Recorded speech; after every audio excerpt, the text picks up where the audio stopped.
You know that moment when someone who's been distant, detached, and emotionally unavailable suddenly realizes they might have been wrong about you. It's almost surreal.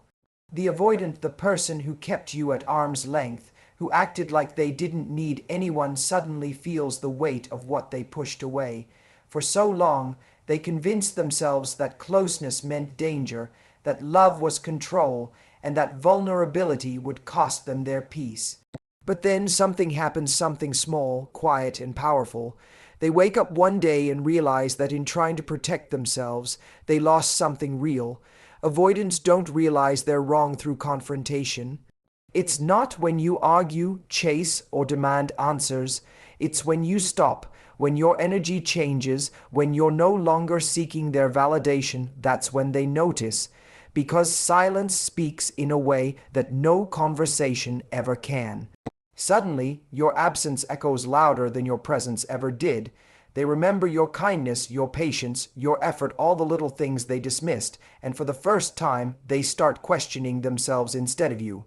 What's powerful about this moment is not that they finally see your worth, it's that they finally see their own fear.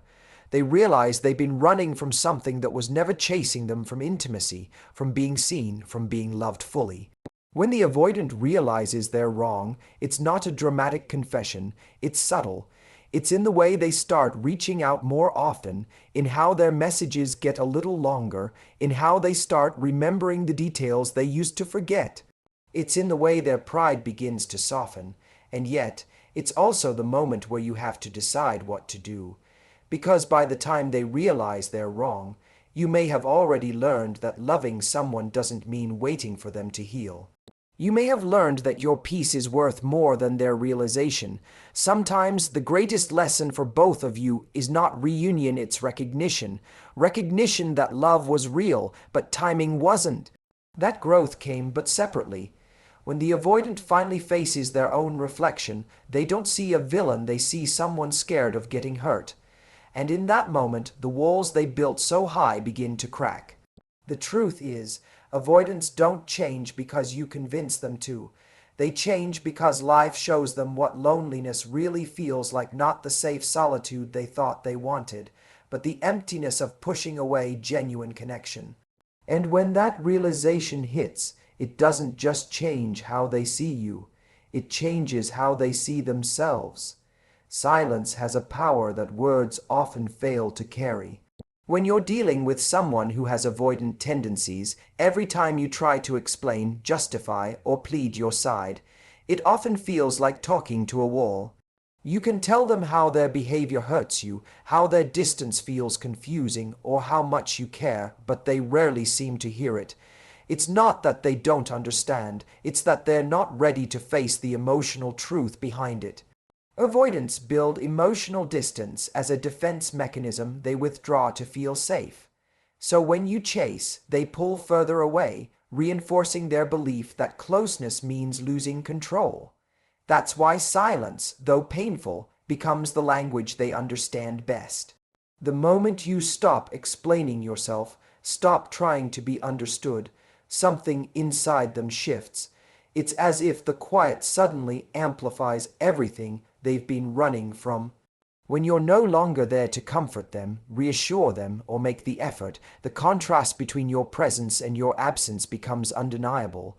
They start to feel the emotional gap they once created. They begin to sense the weight of the connection they thought they could live without. Your silence is not punishment, it's reflection. It holds up a mirror, forcing them to see what their avoidance has cost.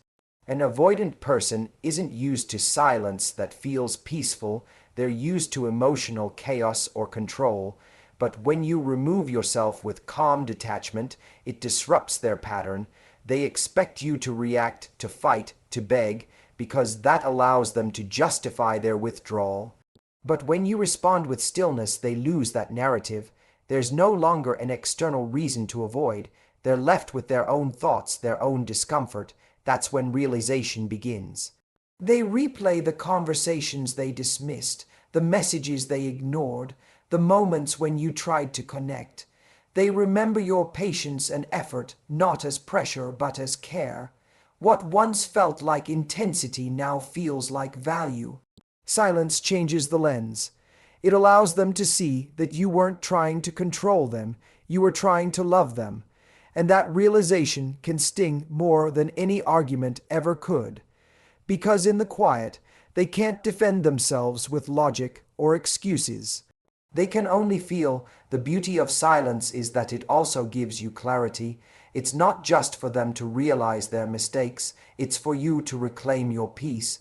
When you stop chasing an avoidant, you start hearing your own voice again. You begin to see how much energy you spent trying to earn connection instead of allowing it to flow naturally. And in that quiet space, something magical happens. You start healing. The same silence that confronts them also restores you. In the end, silence isn't cold, it's powerful. It's the space where truth reveals itself not through confrontation, but through contrast. The avoidant finally realizes that your silence isn't rejection, it's release. And in that release, they are forced to confront what they've been running from all along: the fear of losing something real. Emotional distance is often mistaken for disinterest, but beneath that calm, detached exterior lies something far more complex: fear. The avoidant person doesn't pull away because they don't care. They pull away because caring feels unsafe. They grew up believing that love always comes with conditions or that vulnerability leads to pain. So, when real affection enters their life, their first instinct is not to embrace it, but to retreat. It's their subconscious way of protecting themselves from getting hurt, from being seen too deeply, or from losing control over their emotions. What looks like coldness is actually self-preservation. When someone with avoidant tendencies starts to get close to another person, their internal alarm goes off. The closeness that others find comforting feels overwhelming to them. Emotional intimacy triggers memories of rejection or abandonment, even if they're not aware of it. So instead of leaning in, they back away. They become quiet, distracted, or distant, trying to convince themselves that they don't need anyone. But that's the biggest illusion. They live under the idea that detachment equals strength. The truth is, their emotional distance isn't about rejecting love. It's about fearing what love could reveal about them. Their avoidance comes from a place of deep insecurity. They worry that if someone gets too close, that person will see their flaws, their doubts, and the parts of themselves they can't accept. So, they keep people at a safe distance, creating the illusion of control. They might say things like, "I just need space," or "I'm not ready for a relationship." But underneath those words is a quiet voice whispering, "I'm afraid you'll hurt me if I let you in." That's why patience and understanding can go further than confrontation ever could. The avoidant isn't heartless, they're terrified of the intensity of their own feelings. The irony is that avoidants often feel emotions more deeply than they show. They notice the small things, they care quietly, and they love cautiously. But their fear of being consumed by those emotions keeps them from expressing it. They believe distance will protect them, but instead it isolates them. The wall they build to keep pain out also keeps love from getting in. And over time, that emotional wall becomes their prison.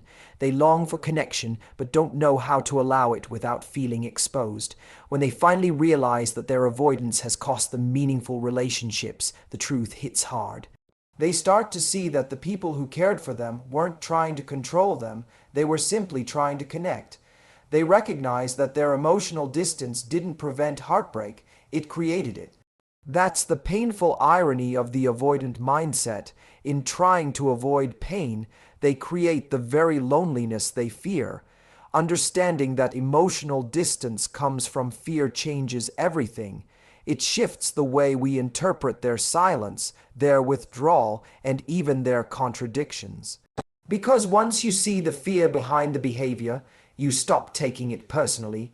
You realize it's not about your worth, it's about their wounds. And while you can't heal them, your awareness can bring compassion, not resentment. Sometimes that compassion becomes the mirror they need to finally face themselves and realize that love was never the threat their fear was. When an avoidant person begins to realize they're wrong, the transformation doesn't happen through grand gestures or emotional confessions. It unfolds quietly, almost imperceptibly, in the small details of their behavior. The change starts with subtle shifts, a text that arrives a little sooner than usual, a question that shows they were actually listening, or an apology that's wrapped inside a simple acknowledgement like, "I've been thinking about what you said." For someone who's spent so long keeping their guard up, these tiny cracks in their walls mean everything. They may not have the language for vulnerability yet, but you'll see it in their effort.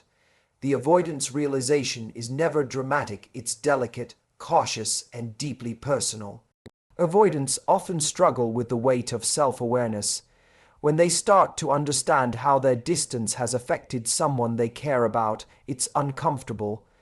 They feel guilt, confusion, and even fear because this realization challenges their identity. For years, they've believed that staying detached keeps them safe.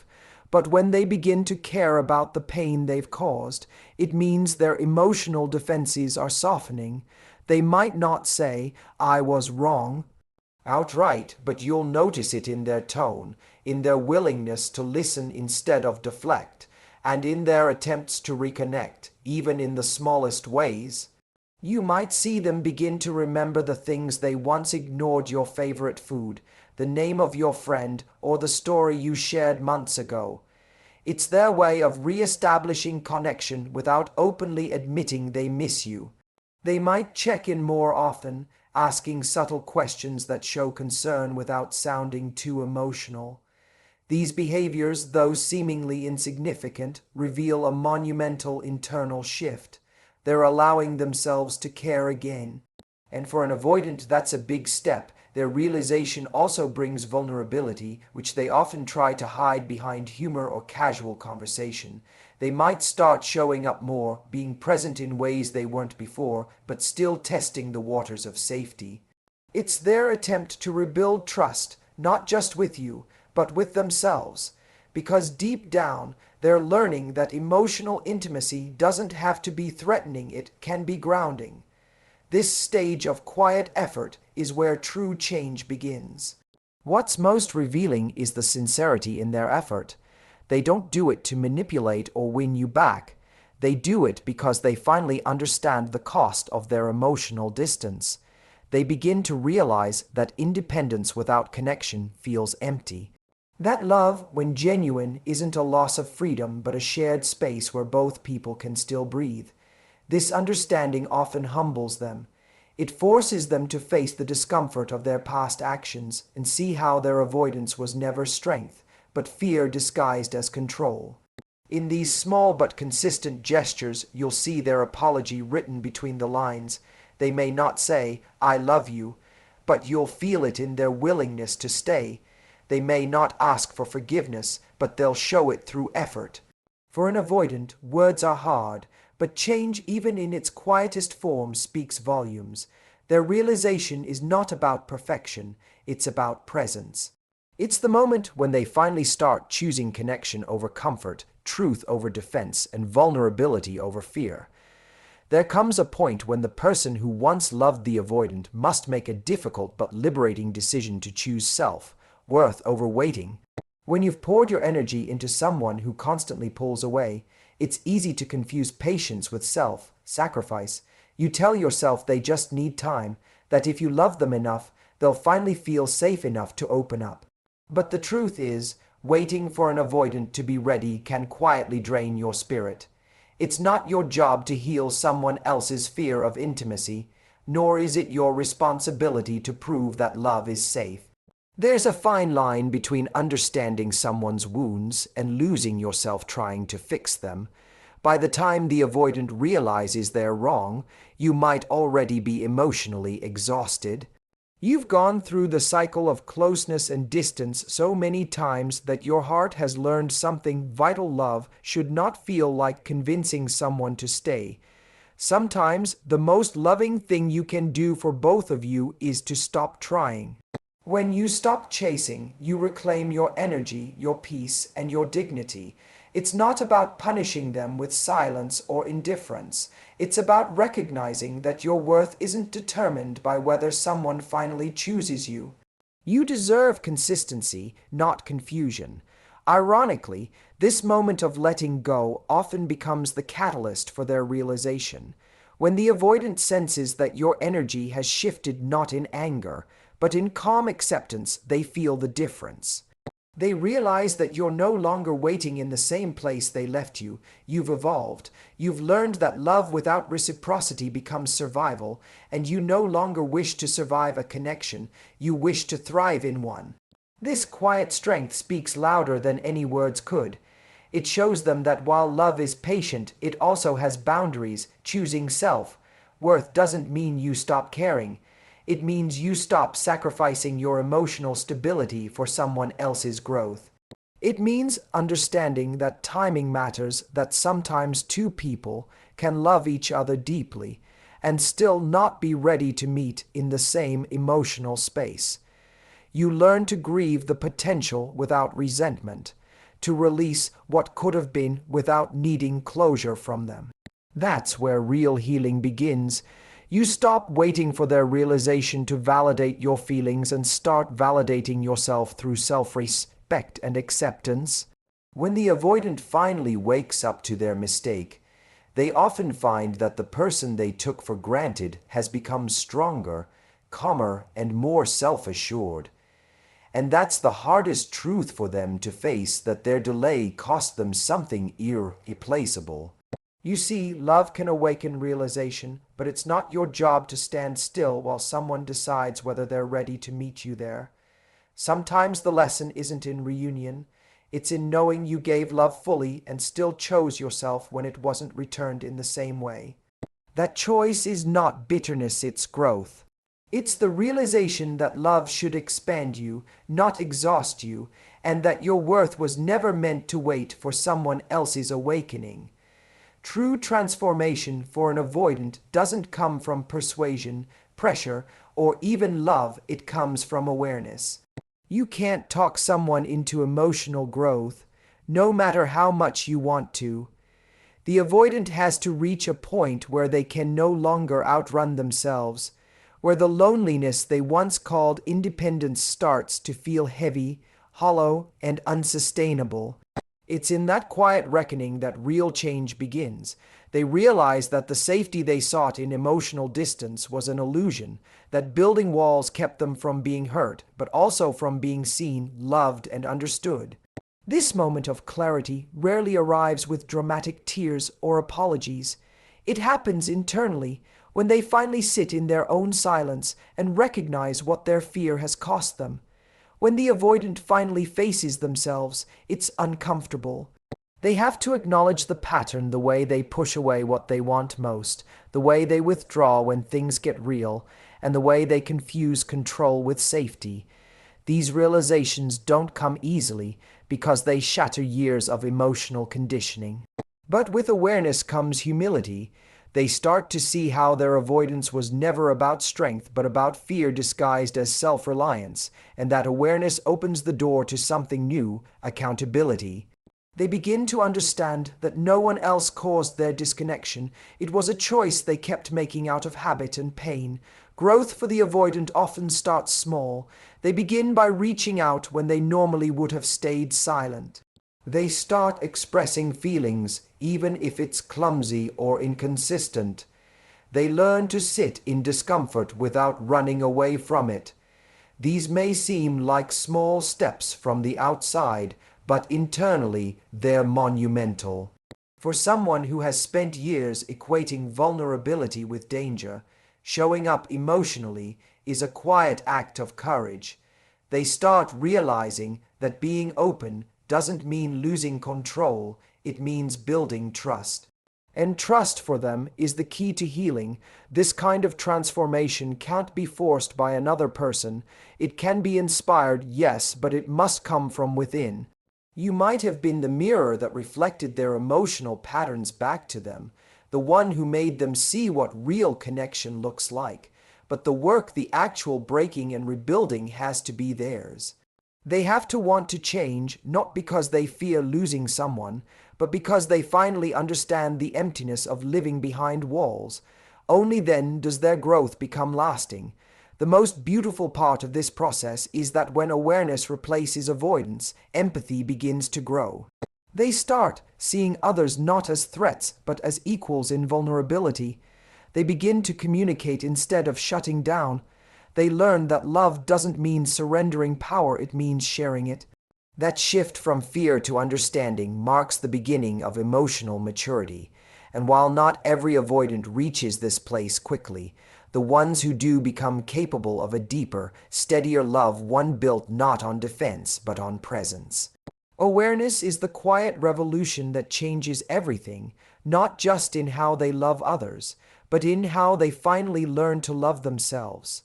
In the end, when the avoidant finally realizes they're wrong, it's not just about regret, it's about awakening. It's the moment they confront their own fears and understand that love was never the threat, their walls were. And for those who loved them, it's a reminder that choosing yourself is never the loss of love, but the beginning of peace. Growth often comes wrapped in silence, distance, and pain, but it leads both hearts toward clarity and strength. Thank you for listening, for feeling, and for believing that even in heartbreak, there's healing, because every ending carries the power of a new beginning.